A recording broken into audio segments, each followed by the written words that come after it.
Hey guys, today we're going to talk about Iced Earth's Box of the Wicked.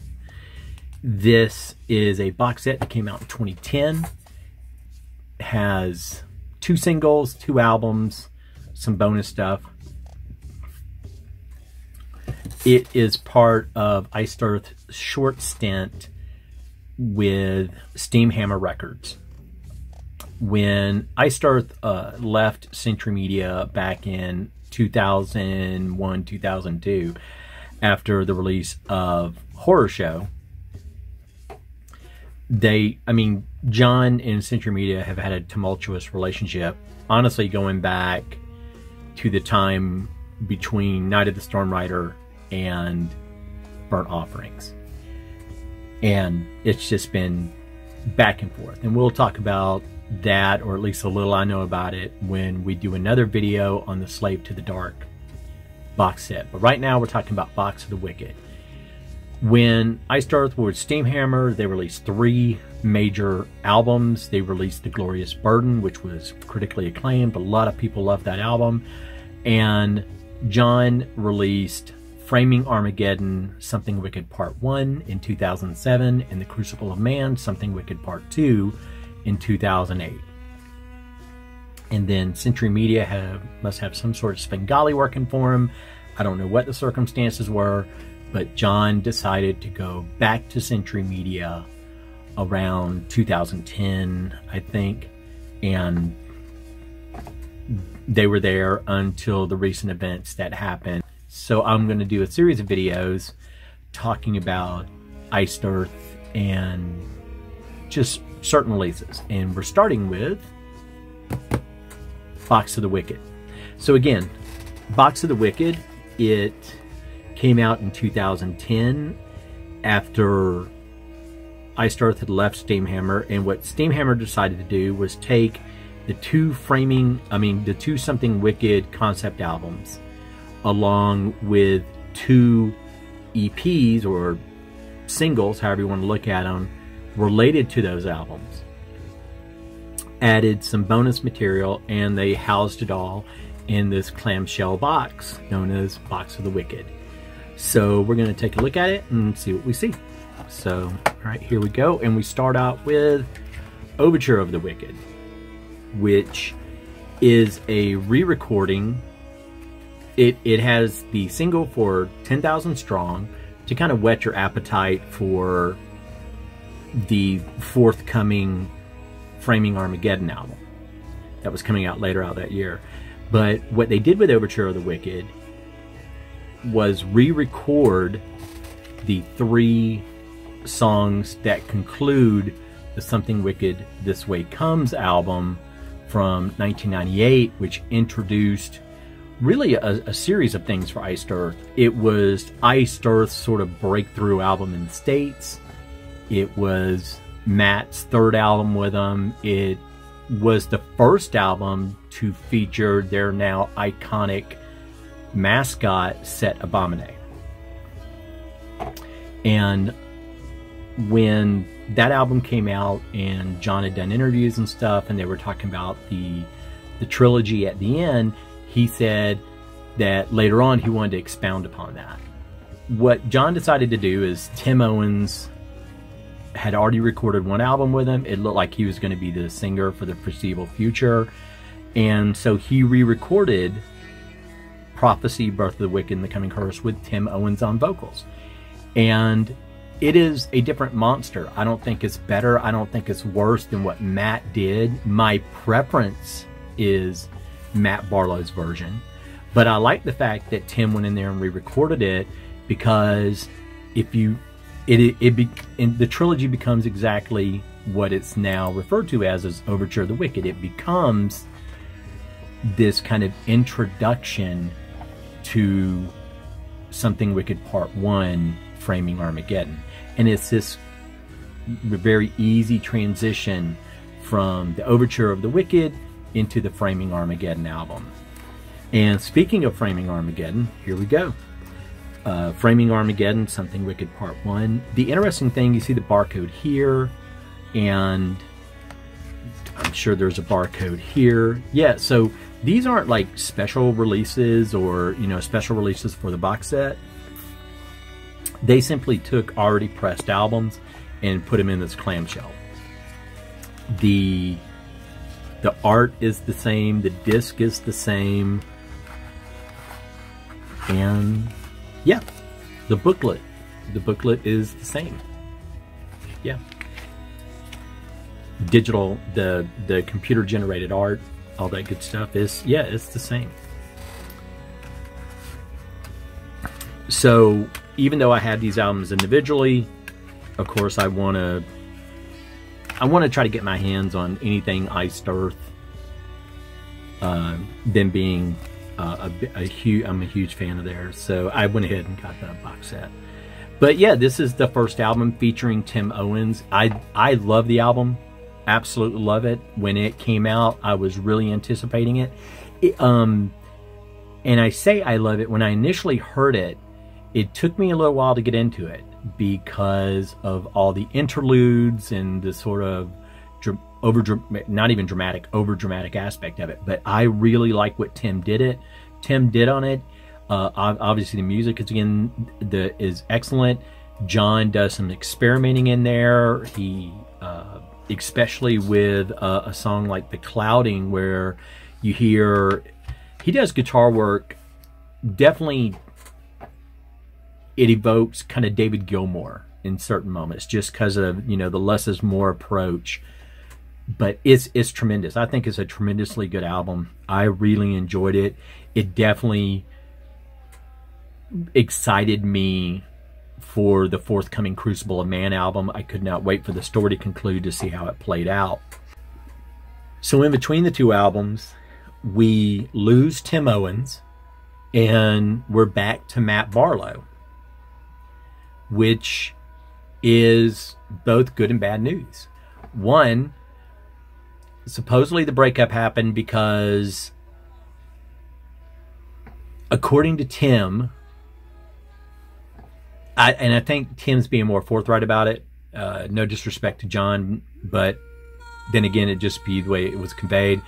But the short of it is, Tim thought he was joining a band. He didn't realize that Iced Earth was the John Schaefer show, and that John really kind of ran it, not in a negative way, but he kind of dictated how he wanted it to go.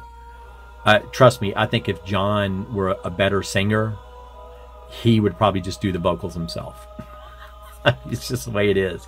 But John's kind of an Yngwie Malmsteen type. He's got a decent enough voice, but, you know, I mean, not even the song Stormrider, but if you listen to the Sons of Liberty album, that's all John. And not a bad voice, just not a voice that can do everything that's required to execute Iced Earth songs. But anyway, we lose Tim because John feels that Tim's talking too much about Beyond Fear, which was a band that Tim had created also on the SPV label, because he really just needed a creative output. He, like I said, the only thing he got to do really creatively in Iced Earth so far was Red Baron Blue Max and The Glorious Burden. So anyway, so Framing Armageddon ends, and the next thing we get is I Walk Among You, which was released before Something Wicked Part 2, showcasing the song I Walk Alone from The Crucible of Man, showing Matt was back in the band. And then, for whatever reason, they re-recorded Sentient Massacre and The Clouding with Matt on vocals. Now, I thought, well, maybe John, because of things like Days of Purgatory and stuff, that maybe he's just going to re-record the first album with Matt's vocals on there. But he didn't. I'm not saying that's a good or bad thing. What I'm saying is what Tim did on Part 1 is tremendous. And to be forthright, I would have loved to have heard Tim across both albums. the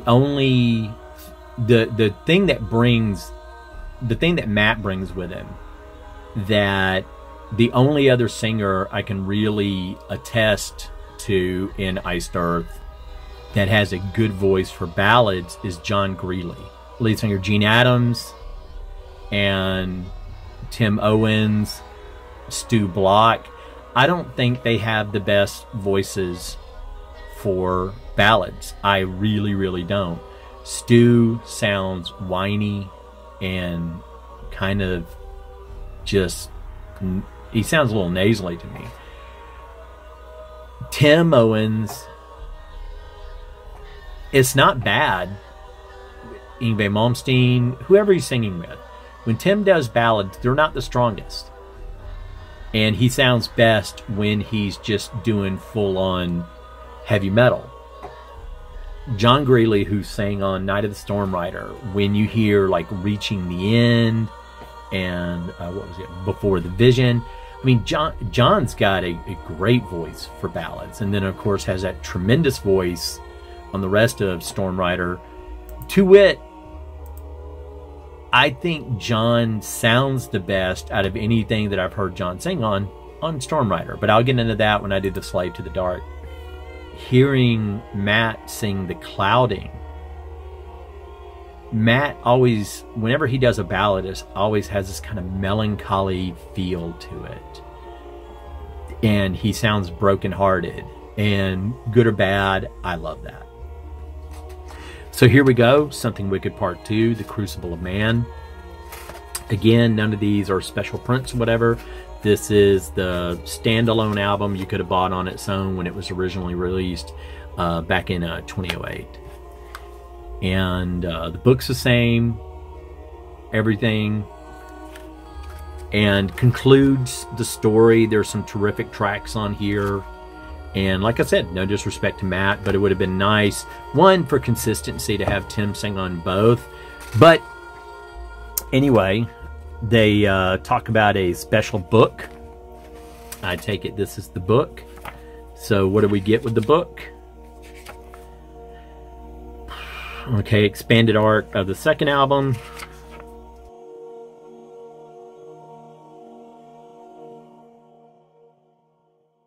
Okay.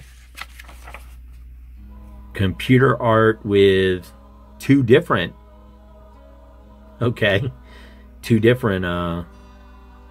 John Schaefer's, Tim, Matthew Barlow. And over there to the far left, that should be Dennis. And then them obviously looking over at a crowd, and they could be, this is, in my opinion, a waste of paper. It adds nothing. So, okay, cool. What we got here? Oh, okay. Well, it's got a poster of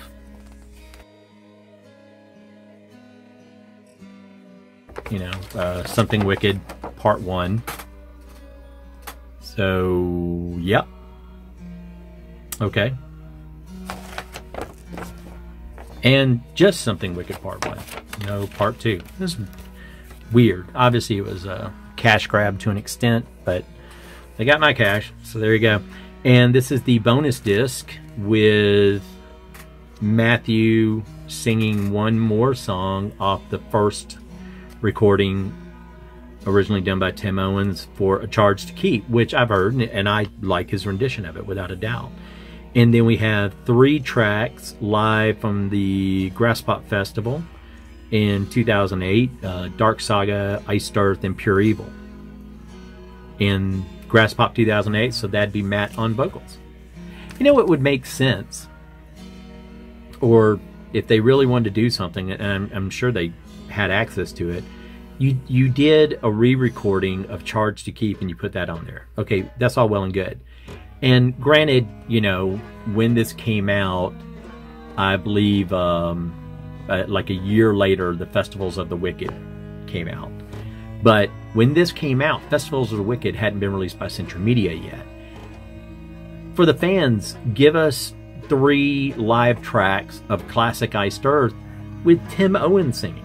I mean, you can hear them now because of the Festivals of the Wicked album, but to me, it's a wasted opportunity. But it's on there. I mean, it's nice. So we have that. We have the poster, the useless book, and the 4 CDs. The 2 singles or 2 EPs and the 2 albums. So that is the box set for Iced Earth's Box of the Wicked. And if you already own the stuff, it's not really worth it. Back last year, they released a single CD, a double picture disc vinyl, and single vinyls. One entitled Hell Rider, which is essentially just Overture of the Wicked. It is the Something Wicked This Way Comes trilogy from 2008 with Tim Owens on vocals, and then they also released an album called I Walk Among You, which is really all these songs. It is off the second EP, which is the Sentient Massacre re-recording, the Clouding re-recording, and A Charge to Keep re-recording. And on the other side, it is the 3 live tracks we just talked about. And it was a limited run, I think, down to the first pressing was like 800. So the songs are still available. So this isn't necessary unless you're just a hardcore collector, which I am. But it is nice, and I just wanted to talk about it. And honestly, I just wanted to talk about Iced Earth. So I will get into Iced Earth on another video when I talk about the Slave to the Dark box set. So thanks for joining me. Hope you dug the video. Take care of yourselves. Later.